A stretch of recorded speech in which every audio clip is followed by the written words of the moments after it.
Whenever I say something like you don't need self-love, people really get pissed off because they want people to get worked up. really invest in the idea that they can control their lives by loving themselves more. Self-love is great, but it's actually in relational love and relational contexts that we grow. It's just kind of like if you have a kid and you put them in a closet, it's terrible. They're not going to grow. We need to be nourished. We need to receive and give love. We need others around us. This is how we're social people. And it doesn't change just because we're adults.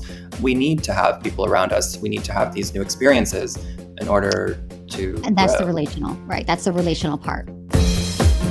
You're listening to Sex with Emily. I'm Dr. Emily, and I'm here to help you prioritize your pleasure and liberate the conversation around sex. On today's episode, I speak with sex therapist Todd Baratz, who has a new book out, How to Love Someone Without Losing Your Mind. And he tells us how to do just that. We get into why we need to stop diagnosing everyone. Spoiler alert, not every person you don't get along with is a narcissist, among others. We get into all of it. We also talk about how oral sex can make or break your relationship. And finally, Todd shares tips on dating men who don't always know how to connect emotionally and what to do about it. Please rate and review Sex with Emily wherever you listen to the show. You can do it right now. It helps get the show out to more people, and it only takes you 2 seconds. So you can do it right now. You can find me on Instagram and YouTube and TikTok and Twitter, Facebook, X, all the places. It's all at Sex with Emily. But first, you got to check out my new articles, How to Have Great Morning Sex and How to Do Bondage. They're both on sexwithemily.com. Okay, one more quick thing before we get into the episode. I'm so excited to announce that I'm doing something for the very first time, and I hope you're going to join me. So I'm hosting an intimate women's retreat at Cannon Ranch Wellness Resort and Spa in Tucson, Arizona. It's coming up. It's June 27th to June 30th, 2024. So we're going to spend 4 days and 3 nights together, where I'm going to answer all of your questions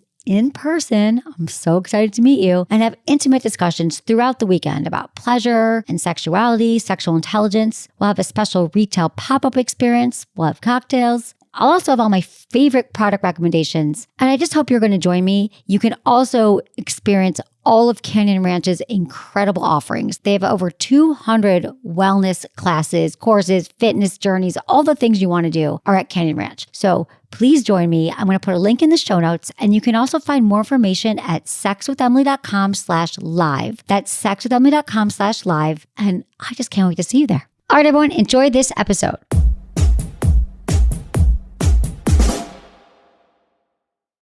By now, you've probably heard my Magic Wand story. It's a brand that's been part of my personal journey for more than 20 years. But no matter how many times I sing Magic Wand's praises, I'll never be able to fully capture the story of this incredible brand. Well, now journalist and author Kate Sloan just completed a limited audio series documenting the history and impact that Magic Wand has created over the last 56 years. It's called Making Magic. And the series chronicles Magic Wand's incredible brand story through interviews with nearly 40 experts, performers, business owners, educators, and fans. So I got a sneak preview of this series, and what I loved is that Kate weaves together snippets from all their interviews into this amazing story arc. She covers Magic Wand's journey from appliance store massager to its legendary influence on culture and sexual independence, and it's all just fascinating. The first episodes of Making Magic are available now at makingmagicseries.com or on all popular podcast platforms. Just search for Making Magic or visit makingmagicseries.com today. I asked my Sex with Emily audience their most embarrassing penis questions, and one that kept coming up was, how can I increase my ejaculation? Helped by the ever-growing popularity of the money shot in pornography, semen volume seems to be a conversation growing in popularity. So can you really increase your load? Well, the answer is yes. You've got to get your hands on Popstar's volume and taste enhancers. These supplements help build up semen and increase ejaculatory volume. Not to mention, there's an added bonus of improved semen taste. We've all heard that age-old rumor to eat pineapple to taste better. Well, this supplement actually uses the bromelain from pineapple along with zinc and L-arginine to improve your overall taste in 2 to 3 weeks. This product was created by 2 of the country's leading men's sexual health physicians, so you're in good hands. Popstar is all-natural, high-quality, vegan, and non-GMO, made from the best ingredients and scientifically proven to work. Plus, you know I've got you guys with a discount code. You can save 20% with code Emily at popstarlabs.com/Emily. That's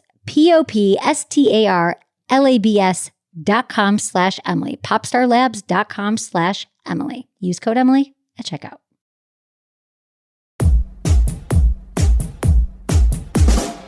On today's episode, we're speaking with sex therapist Todd Baratz, who also has an awesome podcast and Instagram with the same name, Diagnonsense, and a new book out, How to Love Someone Without Losing Your Mind. In his book, he gets into sex and how it's not just about the body parts, friends. There's so much more to it. We also talk about why we really need to be interviewing our parents to truly understand how to date better. And my friend Dr. Wednesday Martin and I have fun grilling Todd about what his clients share about their sex lives. And this gets good. I love co-hosting with Wednesday as she's a New York Times bestselling author who has written on topics including female sexuality and popular culture for major publications like the New York Times, The Atlantic, The Daily Beast, and Harper's Bazaar. She's an accomplished writer and a sex coach. Find more Wednesday on Instagram at Wednesday Martin PhD. So excited to have Todd Baratz on the show. I want to start with the title of your book, How to Love Someone Without Losing Our Mind, Forget the Fairy Tale and Get Real. Love is crazy making. It's going to make you lose your mind. It's a bit of a bait and switch, but anyone that's ever been in love or had any kind of relationship, it doesn't even matter if it's with an adult partner, family member, a friend, people are going to drive you fucking crazy. And that's because we're all really hard to be with, especially our adult partners. But listen, this is a funny thing because for me, I'm supposed to be an expert at this. And I found your book really helpful. And one of the things that I found the most helpful was this idea about getting real. What are the most outdated kind of rules and ideas that we have? And how do we get more real about it when it comes to relating and dating and sex? The outdated rules are any of the rules that are coming out of the fairy tale that we've all internalized, that, we should find one specific person who's going to fulfill us in all of the certain ways, sexually, emotionally, intellectually, financially, geographically. And that one person, it's going to be easy and it won't require a lot of work, and that there's a certain way to do it, and the timing of sex, whether to have it on the first date or the second date or the third month, all of those rules, all of the shoulds. All of the things lacking nuance and complexity. Okay, so you think we're all walking around thinking like this person has to be my everything. They have to be my lover, my partner, my best friend. They have to be great to travel with, listen to all my problems, my issues, my challenges. And that's what's keeping us. You think that we have just too high of expectations and we're not relating to the fact that it can be hard. It is exactly hard. And that we have to love them all the time.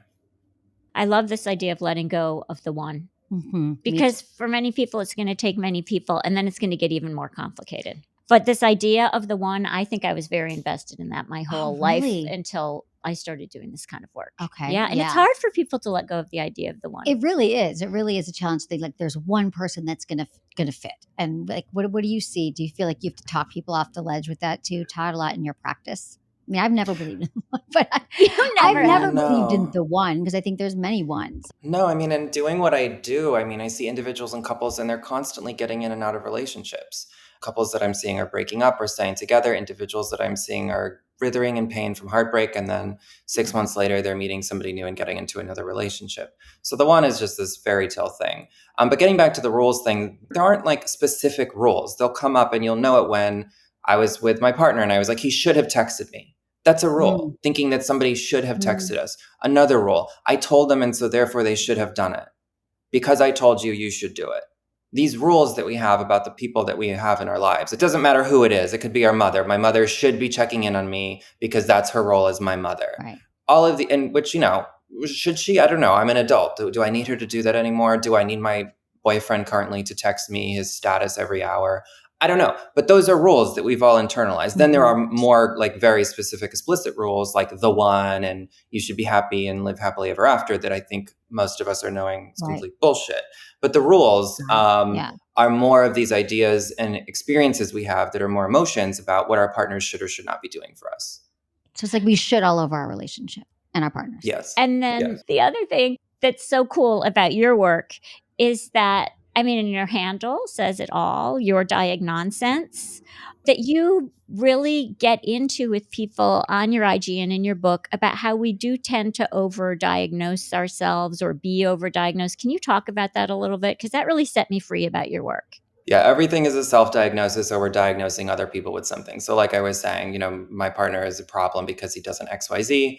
I'm a problem because I'm not doing whatever. We have the labels and these shoulds and these ideas of how we believe our lives are supposed to be lived. And when we don't live up to those ideals, which we don't, or our partners don't because they can't, or our relationships don't because they fundamentally cannot, we tend to label them and we want to be analytical and figure out what the problem is. Totally understandable and reasonable process. But when we think about ourselves, others, and relationships, just like the weather, they're going to be filled with disappointment and rain and shittiness. And it's only going to exacerbate the anxiety we feel. That's all hypervigilance and anxiety about getting hurt. And we've reframed health, which is really just anxiety. We've reframed anxiety as health, meaning these are the red flags, these are the green flags, these are the things that you should look for. This is how you analyze the other person to figure out if they're a good match for you. All of that is just basic anxiety about being hurt and experiencing pain, and the hurt and pain that we witnessed our mothers and our fathers experience, and so on and so on. This is intergenerational trauma that we've developed all of these rules and all of this really fancy labels, and now everyone's a people pleaser and everyone trauma is trending, which is helpful. But everyone's become so hyper vigilant and anxious about either themselves meeting up to these expectations or their partners or their relationships that we can no longer be present anymore. We can't be present in our relationships or for ourselves. And because of that, we're fundamentally disconnecting, which I think is a collective defense mechanism to disconnect and to try to distance ourselves from getting hurt, which is reasonable. You mentioned though earlier there is that we all have this trauma. We all have this intergenerational trauma that we have to identify, and that is part of the therapeutic process. So we need to work it through before we can be in a healthy relationship, or work it through in the relationship. But can you talk about how we can all go about doing that? Like maybe we diagnose the trauma, or I've got this thing that happened, but I don't think a lot of us really understand it and go deep with it. Yeah, well, you can work through your trauma before, during, or after a relationship, and we do it constantly, whether we're aware of it consciously or not. But everybody has some version of trauma. And I start my book off talking about my mother's trauma because I think it's really important that if we're going to become self-aware, which is really a requirement for relational health, that we understand our parents' traumas and we understand our intergenerational stories. So, I asked questions about what was dating like, what was love like, and I asked what were your red flags, and she's like, red whats? Because a lot of this is cultural, and so growing up, she didn't have red flags and toxic narcissists. She was just told to get married. So part of her story was my story that I inherited, and part of my trauma was her trauma. So what we're talking about is developing a deeper sense of self and self-awareness by first connecting with our parents and the people that raised us and our experiences during childhood, and to use that when those get triggered with our adult partners. But it's fully necessary, and anybody that says they had a normal childhood is either in, extreme denial or is really good at emotional repression. Childhood is fundamentally flawed, and we all have attachment issues. And so the more we can become aware of and self-aware of what those issues are, whether they are highly traumatic or passively traumatic, the more we can show up in our relationships and be present. I love the list of questions just that you have in your book to how to interview your parents, not interrogate them, but interview them and ask them questions so we can really understand where we came from. You kind of mentioned that that's what you did with your mom. And I think that's such a helpful list for people. Like I'm going to do it. Todd, one of the things that you really taught me in our friendship was that growth happens in relation to other people. Yeah. So, and like that was a real moment for me because I had been told, look in the mirror, validate yourself, meditate, blah, blah, blah. And you were showing me that I could grow in relationships better and faster and more, relationships with friends, with my family, with partners. This was a really cool intervention you make. And at the same time, the term validation is something that you get into a lot. So can you talk about this? Like, how is it that we turn to this thing where we only care about our own opinion of ourselves? I feel like you're suggesting that we've gone too far in the direction of self-validation and self-love. Is that accurate? Yeah, I mean, that's not, and whenever I say something like you don't need self-love, people really get pissed off because they want People get worked to up. They do. really invest in the idea that they can control their lives by loving themselves more. Self-love is great, but it's actually in relational love and relational contexts that we grow. It's just kind of like if you have a kid and you put them in a closet, it's terrible. They're not going to grow. We need to be nourished. We need to receive and give love. We need others around us. This is how we're social people. And it doesn't change just because we're adults. We need to have people around us. We need to have these new experiences in order to And that's the grow. relational, right? That's the relational part. What I talk a lot about in the book is this idea of a corrective emotional experience, which is one example I gave was I was with my partner. I crashed his car. I was freaking out because I grew up and my father used to punish me if I overflowed the toilet or broke a glass. So I was like, fuck, this is it. He's breaking up with me. I went to the parts store. I literally bought parts for a car, which, like, you know me, I can't really do much. And so I was in the garage trying to fix the car, convinced he was going to be mad at me. I was like 23. And he found me doing that, and he pulled me up and kissed me and hugged me and said, "What the fuck are you doing?" He's like, you can't do anything. Why are you doing this? And I learned it was a corrective emotional experience. I learned that I could fuck up and still be loved. And I couldn't have learned that by looking in the mirror and saying, you deserve love. You're wonderful. You're beautiful. Look in the mirror and say those things, but we have to have actual experiences in a relational dynamic over and over in order to change some of those core beliefs, mine being, if I fuck up, I'll be punished. And that's not to say that in that one moment I had this instant revelation that, oh, I can fuck up all the time. I'll still receive love. No, I had to have that throughout our relationship. I had to have that experience with my friends. I had that experience ongoing with my therapist. Again, it wouldn't have happened just by reciting a mantra to myself or by meditating. I needed to have that moment, those moments with people in order to slowly convince myself that, oh, wait, people aren't going to be mad at me if I make a mistake. You broke that down so beautifully. When we say that relationships can be healing, we mean we're repeating something with the difference, it sounds like you're saying. They're corrective. Corrective And this is emotional how our brains experiences. grow fundamentally, is we have new experiences and we change our wiring. We override and overwrite. Right. We also have to be willing to look at ourselves. Like that's the part of it. I think that, like we just mentioned, like we think like narcissism. Well, if I dated a narcissist or I did someone who's toxic or codependent, then I don't have a part in it.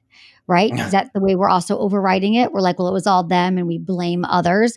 I just think you have to be someone who's also like self-aware and willing to do the work. Right. Like, for example, the people like, I just keep dating narcissists or I keep dating alcoholics or I keep dating whatever. Well, the thing with that I find so interesting is that people that are dating narcissists often have a lot of narcissistic personality traits. Not to say they're narcissists, but there are often traits that we can be drawn to. But the whole focus on diagnosing people, again, I think is just a way to try to avoid pain and being hurt. It's also a way to avoid ourselves. If we're focusing on somebody else's problems or what they did to us, we don't have to focus on what brought us to them. We don't have to focus on the role that we played and participated in the dynamic, that we actively are choosing people that are hurting us. And why is that? What is the story behind that? Is it intergenerational? Is it from our childhood? Is it about our gender, our identity, our sexual orientation? What's happening here? And so when people are focusing on others and analyzing and labeling and blah, blah, blahing, it's a way of avoiding ourselves. And it's really not helping. But let's move into sex for a second. We're talking a lot about intergenerational trauma. We're talking about basically our mental health and awareness. What do you see about the relationship between sex and mental health in your philosophy, with your clients, all the things? Well, sex and relational health, I think there's obviously a huge connection between the two, especially in an adult relationship, that if it's a monogamous and sexual relationship, that sex is often one of the most, or non-monogamous or polyamorous, sex is a huge tool and skill for love, giving and receiving. So it's a pretty crucial part of all of our adult partnerships, so long as someone is sexual and their partner is too. It's a pretty central piece of connection, a piece of giving love, a piece of receiving love, a way that people often feel most loved. It can be a really important part of the experience of relational health or just feeling calm with a partner. So it's pretty huge, which is why I hate so much, which I'm sure you do as well, when people relegate sex to this like physical, it's just an orgasm, it doesn't matter, it meant nothing. When for most people, it means everything, even if it's with someone that they don't even know. There's a fuck ton of meaning. So there's so much meaning and information, useful information. It's not just genitals, it's also oxytocin, vasopressin, but it's also emotional a lot of stuff. chemicals, yes. But it's also a lot of feelings. This leads me to something that Todd and I have talked about a lot, which is the challenges for people who date men, whether you're a man or a woman. If you're dating a man, you are more likely to be dealing with dating a person who has been pretty aggressively socialized away from connection, taught that connection is not masculine or that it's not cool. What are your thoughts about this, Todd, about dating men specifically? I mean, I talk about this in terms of context a lot in the book, is that the context of our lives, meaning our gender, our identity, our sexual orientation, is going to shape how we experience our life. It's going to shape how we experience our partners. And their experience is going to shape how we experience them. So that's what you're describing. You're describing the experience that cis men have growing up in a culture that denies and minimizes their ability to feel. And the result of that, which is often disconnection, maybe a lack of communication or a lack of capacity to prioritize that connection. We're not bashing men, no, But but men just weren't socialized in an environment where they were, felt free or encouraged to express their feelings. and they were penalized for it. If you don't have any understanding or curiosity to explore what's happening for them, then you won't be able to make it through any kind of relationship, whether no matter what the gender of the person is, in terms of what they're presenting with and how that pisses you off. We have to have some capacity to then pause and say, well, why are they doing this? What's the story for them? Why are they communicating their hurt to me in this way where it seems like they're incompetent? It's not that they're incompetent, it's that they're limited. And it's not that they don't want to give us love. It's sometimes that they don't know how, or they never received it themselves. And so if we don't know that story, then we can't connect. So the real question is how do we connect better with people who struggle to connect? And that's developing curiosity, managing the emotions that get triggered because it's really annoying and can be really frustrating to have to continuously do emotional labor. So it's about tolerating that, even though, there's probably a lot of tolerating already happening. And being more curious and seeing if when you express that curiosity, if they can reciprocate and share. But in the absence of the ability to share and to develop more understanding, then you're fucked. It's really about trying to figure out, okay, so what's the capacity that I'm working with here? If I ask questions, if I express curiosity, if I empathize and show compassion and really try to pull this story out of them, can I develop an understanding of who they are and can we connect better? And if not, then, fundamentally, you're not going to connect better with them. Right. Because there's some men that obviously won't want to do that work or it won't resonate. Yeah. Or And we to be clear, expect the though, fact. I have Yeah. plenty of people I know of all genders that really struggle to communicate and who are relationally incompetent and frustrate me and piss me off. Yeah. No. For sure, though, a lot of men, because of their gender and how they were raised, deeply struggle to do the things I know that you're thinking. I want to ask something, make a little pivot while we're talking Yeah. about gender and sexuality to asking you, Todd, a little bit of a personal question. We had people write in questions, and people are very curious about what it was like for you to grow up gay in the 90s. Gay in the 90s. I grew up in the 90s, but I also grew up with a therapist, Derek, who I still see today. And I was asked questions about my sexuality in a very affirming way. And it was normalized and it was a very affirming environment. So I was very lucky in that sense, whereas many people grew up without a singular voice that was giving them positive reinforcement of affirmation or safety.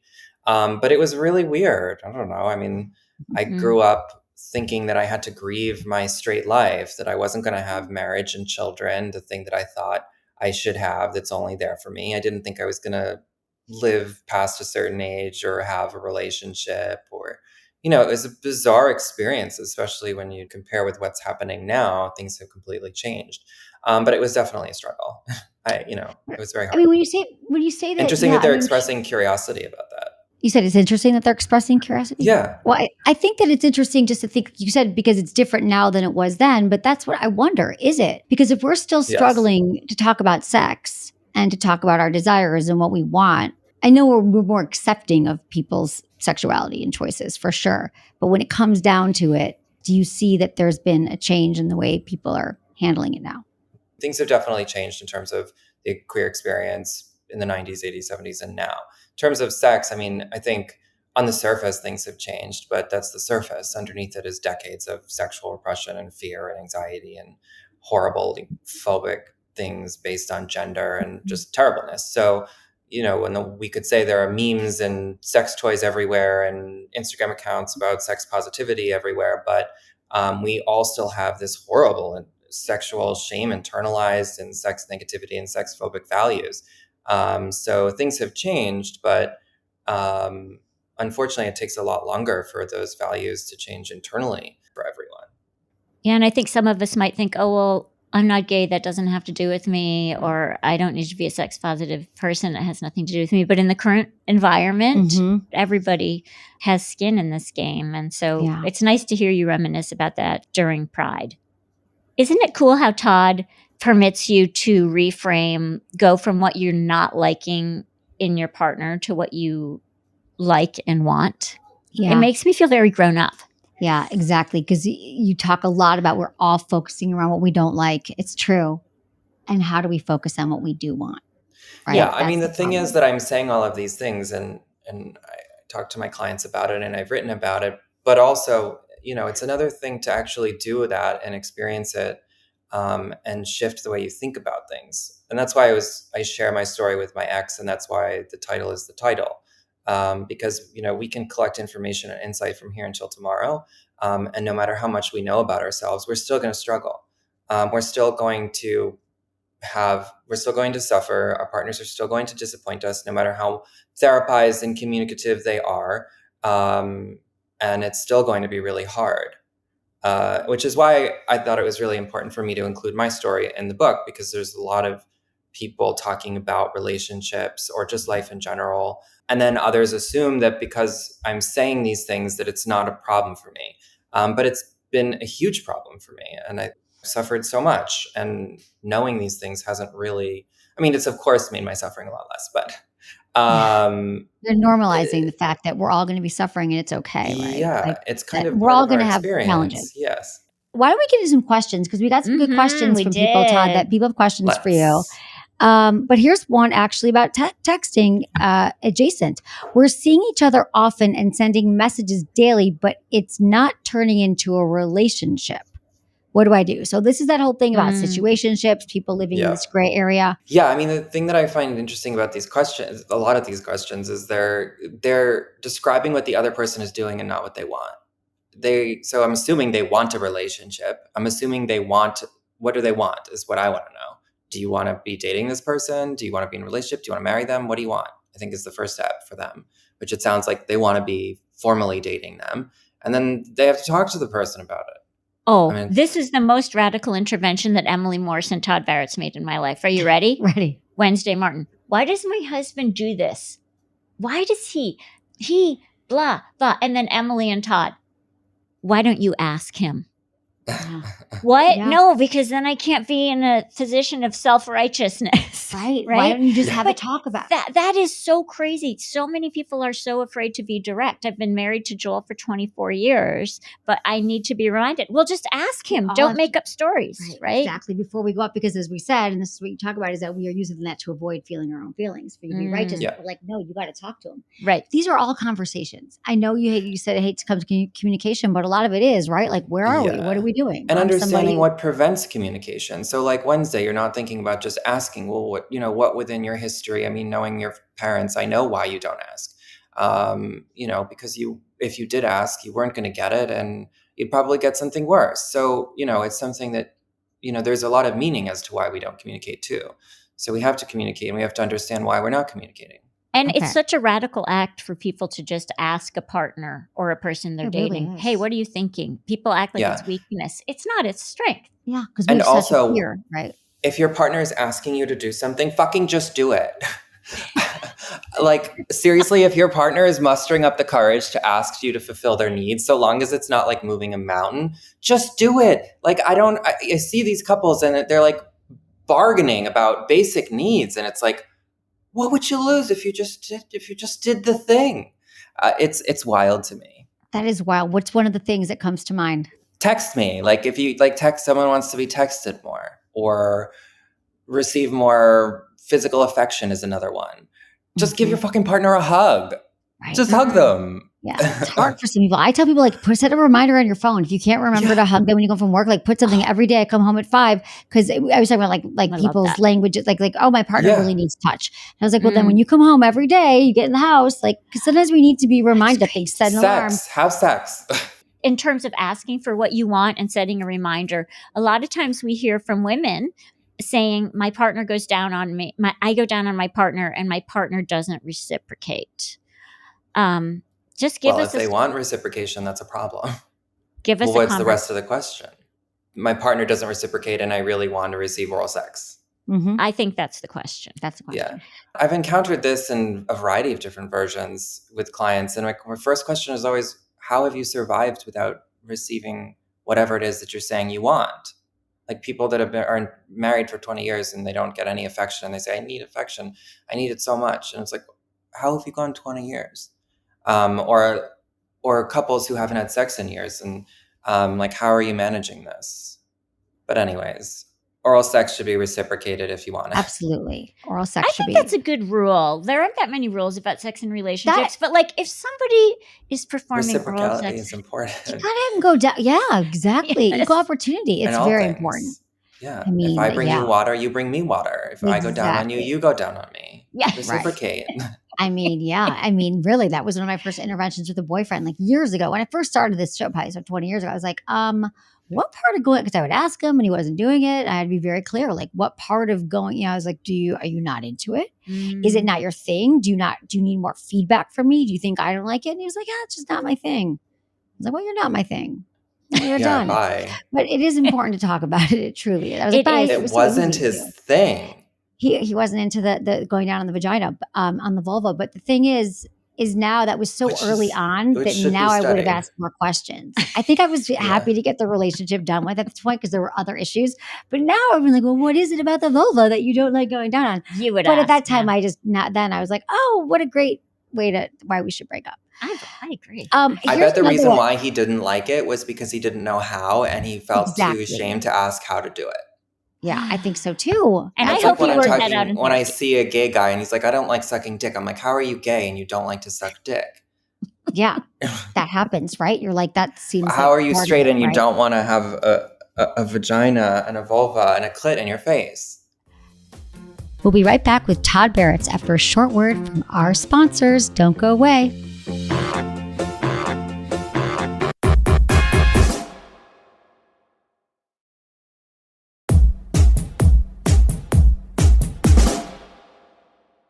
I have a question for you about sex. If you're gay or straight, like, do you see different questions come up with sex? Like, would you say that they're pretty similar or different? I mean, as I'm And sure what you are know, the biggest issue is desire that people deal with is in relationships. But are you asking for differences and similarities? Yep. Yeah. I always think it's like a lot of it is It's the similar, same. truly. It's the I think same. so too. Yeah. I'm like, it is literally the same. It's just about the It's parts, the right? same. Like, if you look Yeah, at the only technically- difference is that anal sex can be a little bit more complicated, less easy access, and there's more timing and preparation necessary. But beyond that, it's pretty similar. We're talking about how to love someone without losing your mind. And it seems like texting is a place where people really lose their minds. Behaviors, sexual stuff not being reciprocated. And then also, I think people really lose their mind over discrepant desire. Mhm. Todd, what do you advise, when you're working with a couple or an individual and there's discrepant desire? Wouldn't it be great if you were in a relationship and you both wanted sex at the same time for the same duration at the same at the same intensity and frequency? Wouldn't that be so great? I think at the beginning of the relationship it can be like that, and then after a while the differences really start to show up. But it's so hard. Again, it requires a lot of communication and also understanding if there are any things that are actively contributing to whatever decline in desire one or both partners are having, whether that's a relational dynamic. This is what I love you talk about in your book, Emily, the pillars, to go through those pillars with each other, to see if there's anything that's a barrier to desire. Yeah. And Emily's list is really fun too. You're basically saying if it just why are we calling it discrepant desire? Just call it two or more people trying to be in a sexual relationship. Well, that's part of the fairy tale too. It's like, oh, we should find someone who, like you said, wants sex at the same time that I do, the same kind of sex at the same time of day, same amount of times per week, and a simultaneous orgasm. Yeah, none of that is real. None of that exists. It doesn't. I But honestly think though, we had like it if early you on. could find a partner who always wanted sex at the same time you did and you had it regularly, I don't think people would have problems. Right, exactly. But we're also saying that doesn't exist. But that doesn't exist. Spoiler. None of this exists. All this stuff that we want is a challenge. This is another thing you guys both say all the time. you're always telling people, and so I've started telling my clients, isn't it amazing that you're a grown-up now? Like, you're a grown-up. When you were I love little, that you had sentence. to lose your mind when Yeah. you loved someone when you were little. You had no power, but now you're a grown-up and you have power. How do your clients respond when you tell them that, Todd? Because it blew my mind. Yeah, I mean, well, it takes some time, but I think it's a big relief for people to know that they, the power, you're talking about the powerlessness of childhood and the powerfulness of adulthood. And it's really empowering to know that we have a lot more control and safety just by being inside our bodies as adults than we did as kids. It's a really big deal. It has a huge impact. It can be really freeing, especially when it comes to sex. And the good news for this person is since they don't know, it sounds like they don't know what would give them their sparkle, is they can try literally absolutely fucking everything and see what gives them the most sparkle. Yeah. This is the time in your life to find that. What gave you sparkle in the Yeah. past? What may give you sparkle now? Get Yeah. outside your comfort zone. Do things differently. Check out hormones. Get your sparkle on. Get your sparkle on. Wear Get more your sparkle. on. You're so sparkly. Lindsay. You're sparkly You get your sparkles too, on. You really, Emily. really do. And so is Todd. We're all pretty sparkly We here, are pretty I must sparkly. say. Todd Baratz. So I got to ask you the 5 quickie questions we ask all of our guests. Biggest turn on. Humor. Yeah, just Ooh, humor's the biggest turn on. Okay, second question, what's your biggest turn off? A lack of texting. Disinterest. Ambivalence. Diffidence. Yeah. what makes good sex? Verbal. Being really verbal. Yeah. And what's something you would tell your younger self about sex and relationships? Try more things. What's the number one thing you wish everyone knew about sex? Try more things. Use more lube. Use more lube. Try more things and use more lube. I'm with you. Okay, Todd, congrats on your book. Tell us where people can find Thank you, you. get the book, all the things. You guys, this book will Find blow your me. mind. Yeah. Yeah, and then you lose it. Find me at your Diagnonsense on Instagram. I love how authentic and real and inspiring you are in this book. And I think that people are really going to see a lot of themselves in this book. And you're really going to be able to help them with it, with your words. I love it. I think you did such a beautiful job on it. And it's very you're just insightful and inspiring. And no bullshit. Thank you, Emily. And no I appreciate bullshit. you saying And that. No bullshit. No friggin' bullshit. And we Yeah. love that about you. And I think that's why everything Yeah. you do resonates with people, because it is what we need to hear right now. And it's counterintuitive. You're making those really simplistic messages on social media. You're adding the nuance that we need. You're adding the context. You're getting us to think. So thank you, Todd. I love you. Thanks for being you. I'm and so Rick. excited. Thank you for saying all those sweet things. Thank you for having we me on love your you. show. Buy the book, everybody. How Buy to the Love book. Someone Without Losing Your Mind. Yay. Yeah, we all need that. Woohoo. Woohoo.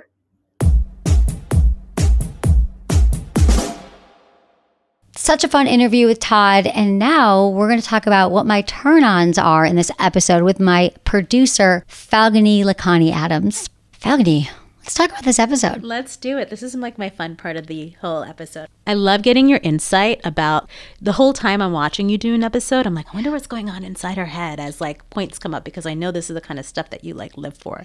So tell me, what were your turn-ons from this episode? I love that his idea, because his whole Instagram Diagnonsense is all very like counterintuitive to what everyone else is talking about. And I love that he says, not everyone is a narcissist. Just because you don't like their behavior or they weren't that kind to you, you don't have to label everybody. So I love that notion, because you do keep hearing, he's a narcissist, she's a narcissist. We're just throwing these terms around without a lot of information about what that actually means. I'm with you. I feel like at least once a week, I feel like one of my friends is like, oh, that guy's a jerk because he was a total narcissist. And I'm guilty of it. I'm guilty of calling people narcissists when I don't like them. To Todd's point, people who are throwing around everyone's a narcissist might have narcissistic tendencies themselves. But I also want to say that narcissism is a spectrum. So we probably all have this spark of narcissism, if you will, that we want to be loved and cherished and adored. And who doesn't want that? So it presents a little bit differently in everybody. But It's been given a bad rap. It has been given a bad. Use your narcissism for good and not for evil. I love that, Emily. I'm going to start using that. Yeah. That's amazing. Okay, I have some thoughts on what I thought you'd get turned on by, but I want to hear what yeah. Okay, so I like that one. Like basically the takeaway from this episode is that we're throwing a bunch of labels around, and we can all, You can take information, people. You can watch TikTok. You can talk to all the, TikTok therapists and all the things. However, take it all in. But everything is bio-individual. So our relationship is unlike anyone else's. And we have our own experiences that we come to the table with. So while you might be educating yourself in all these terms, it doesn't mean it necessarily applies to you. And we should all take a look at our own situation, because two people's relationship is unlike anyone else's relationship. So I think that is the takeaway, and why I loved him, pointing that out. And that's why I really enjoy his work. So, okay, another turn on for me. I love this stuff. I think that it is our duty as humans to examine our past and our childhood. We're not saying that it's all disaster. You're not criticizing your parents, but there was a lot of information in the way we grew up and the patterning that is dictating how you are living today. It's dictating how you choose your friends and your lovers and the way you behave, and a lot of stuff that we struggle with can be found in that blueprint of our childhood. So I have to tell that. you, the second he said family, generational history, I saw your eyes light up. You were like, yes, let's get into that. I mean, what is it? You are eternally fascinated by it. What is it about it? And have you done that work a little bit? Absolutely. I mean, I think that the work that I've done around understanding my own trauma and my own upbringing has allowed me to be more compassionate and connected to members of my family. It's so easy when you start doing the work, in quotes, and saying, oh, my father was a narcissist and my mom didn't love me, or she abandoned me, or all these things. And that's fine. I think it's good that these are the layers of therapy and of knowing your history, is understanding where you came from.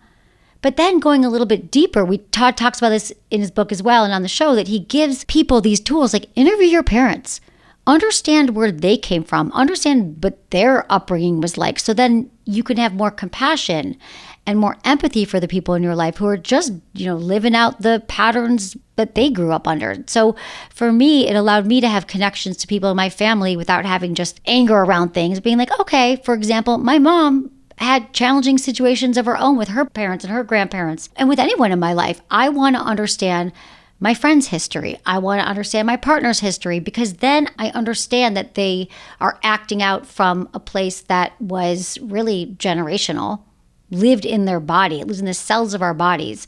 So to me, I light up because it allows me in the work I've done, and I think for others, if they're stuck, to connect with people that we deeply love and that we want in our lives, or even people that we don't want in our lives anymore. By understanding people's personal history and where they came from, it allows us to connect deeper and more authentically in our lives. I mean, that makes a lot of sense to me. I will say sometimes when I hear about that, my knee-jerk reaction is fear. When I think about having to analyze my familial history, because my parents had an arranged marriage. So that's not my ideal relationship. It worked for them. They were together for 50 plus years. But I think that's why when I hear that, I'm my eyes close. Your eyes light up and mine are like, oh gosh, do I really want, what is it? And then I go to a place of what was I doing to feel loved? What did I do as a child so that I could feel loved by my parents? I don't know why my brain goes there. Well, it's interesting. So going back to the arranged marriage thing, you said it's fear, or is it shame? I wish that, because that's not the norm. That's definitely cultural for you. Do you think it's something around that's not normal? Other people's parents weren't arranged, and maybe that could be a deeper childhood thing that you felt like, yes, I'm not like everyone else? You're absolutely, yes, it was. I actually always wished that I had the dad who would drive me and my date to something, I wish I had the dad who would be the person taking everybody to prom, but I had to hide my relationships from my dad. I was not allowed to date at all. And it's interesting to see the patterns come up in my house where my son is dating someone, dating loosely. I mean, he's 13, but he tells us everything about it. But he's dating someone who is not allowed to date. And so it's coming up for me where I'm he's oh, it's a racial thing. And I was like, no, son, it's a real thing. It's a real thing. My parents didn't have anything against anybody. I just wasn't allowed to do it.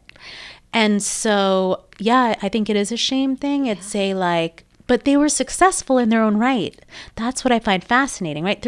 I think that we underestimate how important and how successful you should look at love. Like if you can sustain love, that is a success story. And I don't think that our society actually really values that the way they should, you know? Absolutely. No, thank you for sharing that, because it's like, and the reason why I said shame is because I heard you don't want to look at it. So I was trying to get to that.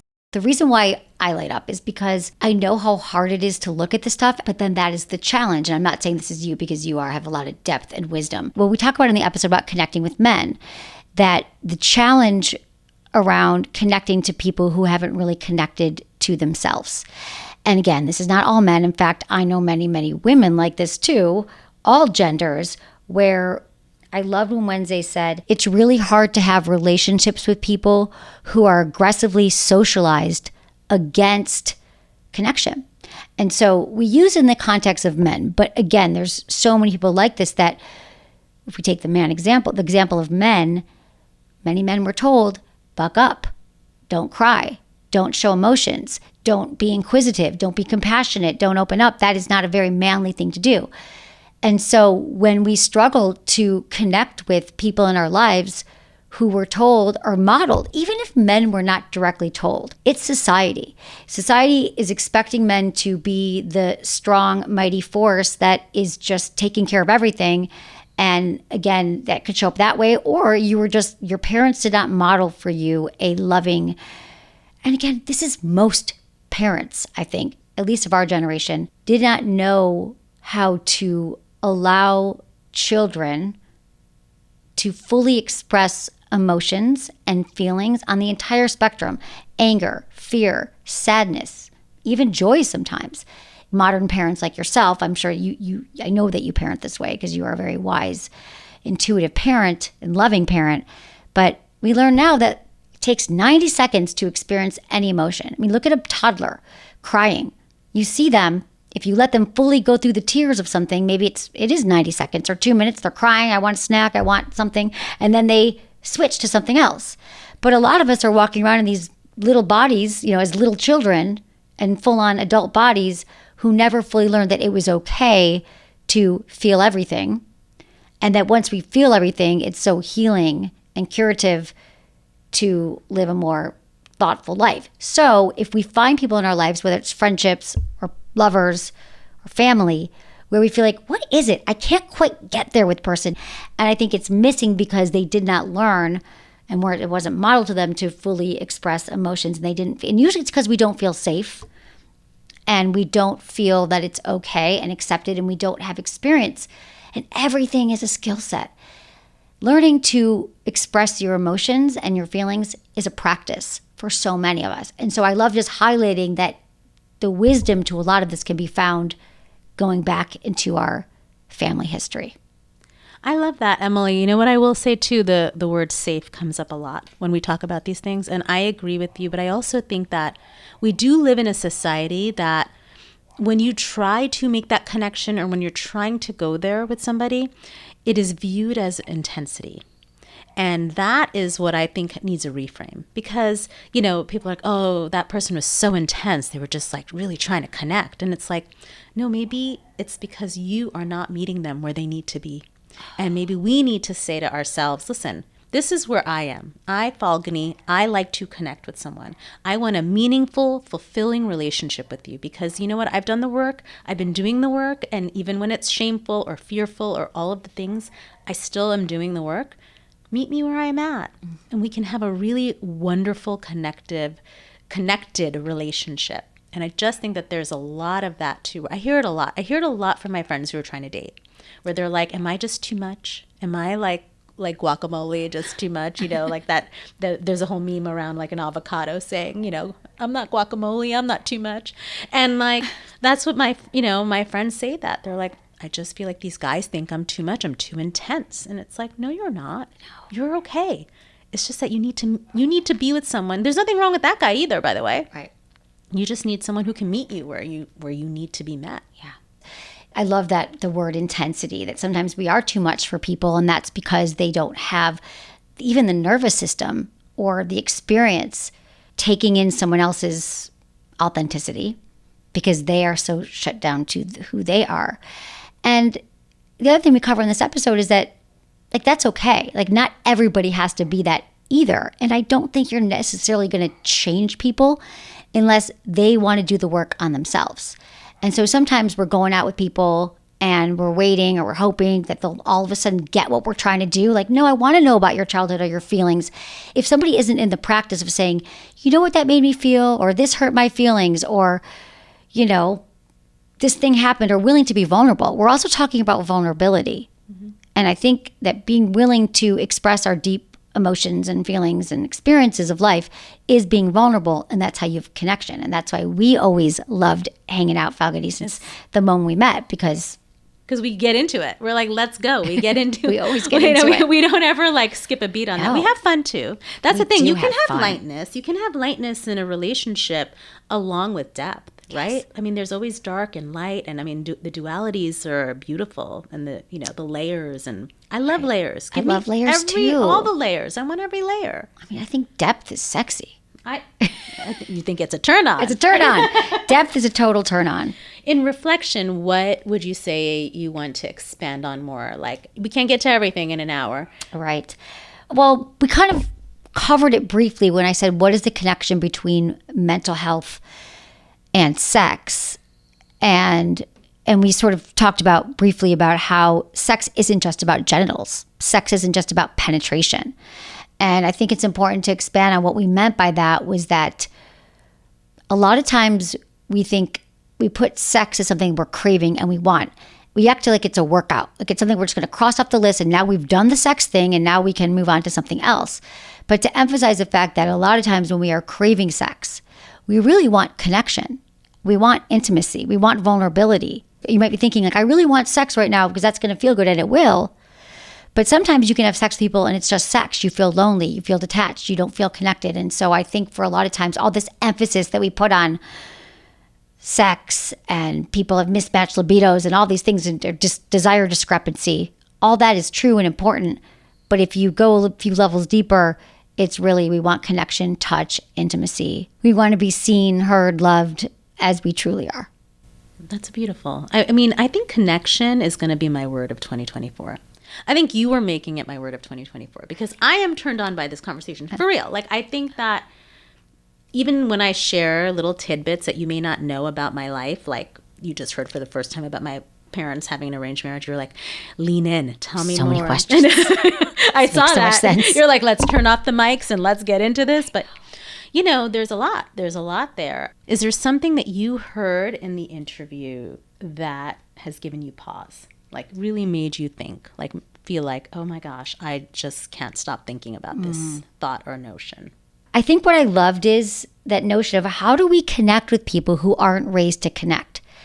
And so we have to learn with these people in our lives to give them the benefit of the doubt, be compassionate, be curious, do it in a loving way, try to see if people can open up. But if they can't, they just might not be your person.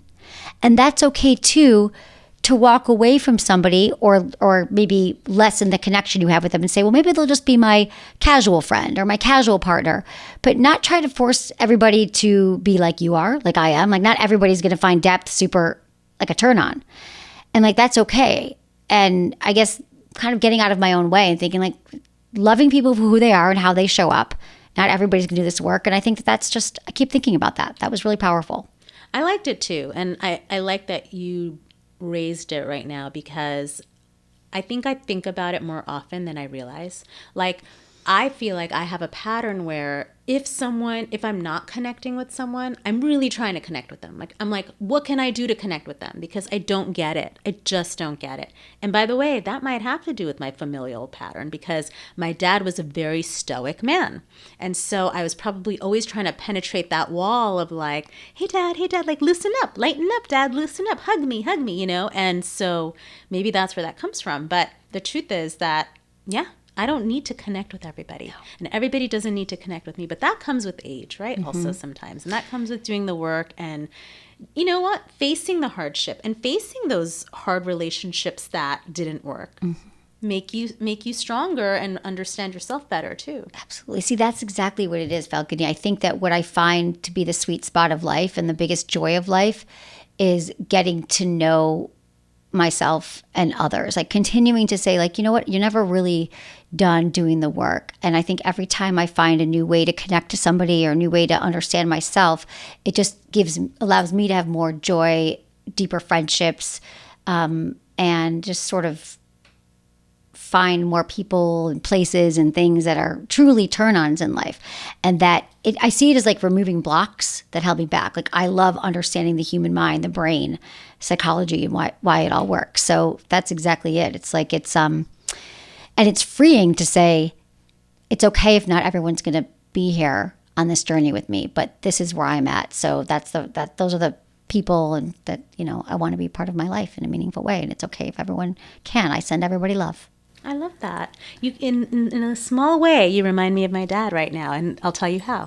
He would always say, the world is a big place. Like, don't basically sweat these other things. Like, the world is a big place. It's expansive. You can meet another person who will connect with you. So don't worry about the person that you're not connecting with, which I love. And then my mom would say, with every goodbye you learn. And that's also true. With every goodbye you learn. You had very wise parents. Makes sense. Look at you, girl. I always learn from you. We learn from each other. It's really wonderful. Okay, well, thank you so much for your friendship and producing this incredible episode. Thank you for sharing your turn-ons. Yeah, I love it. Everybody always wants to hear your turn-ons. I am so turned on by hot depth. Ooh, I like that.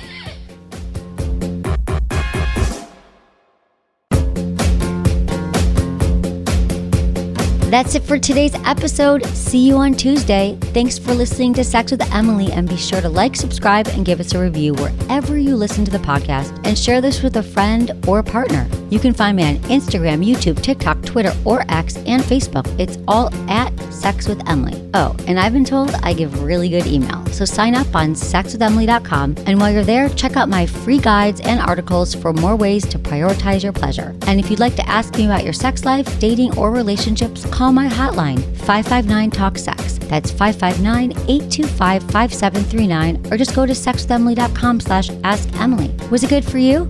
Email me, feedback@sexwithemily.com.